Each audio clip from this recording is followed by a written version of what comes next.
So as of now మనకి success of IVF ఈ 60%. Madam ఇది ఎందుకు 100% లేదు అనేది తెలుసుకుందాం. సో ఐవీఎఫ్ ఏంటి అంటే ఆల్మోస్ట్ మనము పప్పు అన్నం అంత ముద్ద చేసి రెడీగా చేస్తున్నాం అనమాట. అది జస్ట్ మింగడం. సో ఎంబ్రియోస్ అన్ని రెడీ అవుతాయి, జస్ట్ అది వెళ్ళి ఇంప్లాంట్ అవ్వాలి. అది ఒక్క దగ్గర.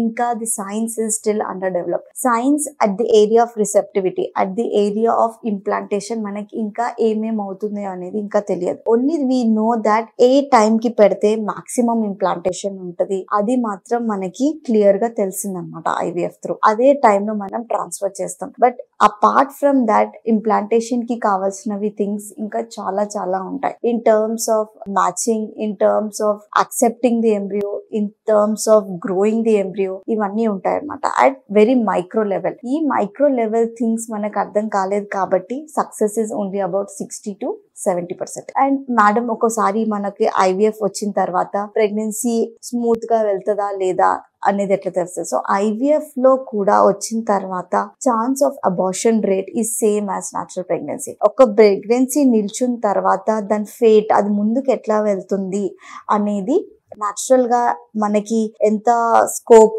ఐడియా ఉండదో ఐవీఎఫ్ లో కూడా మనం అంత ప్రిడిక్ట్ చేయడానికే రాదు.